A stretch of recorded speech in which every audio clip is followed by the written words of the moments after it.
மாம்பழத்தை விரும்பாதவங்க யாருமே இல்லைங்க. இந்த மாம்பழம் பண்ண சேட்டெல்லாம் பாருங்களேன். புராண நிகழ்ச்சிகள் எல்லாம் இந்த மாம்பழத்தோட பின்னி பிணைஞ்சிட்ருக்குது.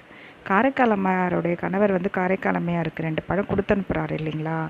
ஏன் ஒரு பழத்தை அவர் சாப்பிட்றாரு, இன்னொரு பழத்தை மனைவி சாப்பிடணும்னு விட வேண்டியதானே? பாருங்களேன், அதை போய் மறுபடியும் இது சுவையாக இருக்குது இன்னொன்று கொண்டு வந்து கொடுங்கன்னு சொல்ல போக அந்த அம்மா உடனே இறைவன் கிட்ட வேண்ட அந்த பழம் இறைவன் மூலமாக கிடைக்கிது.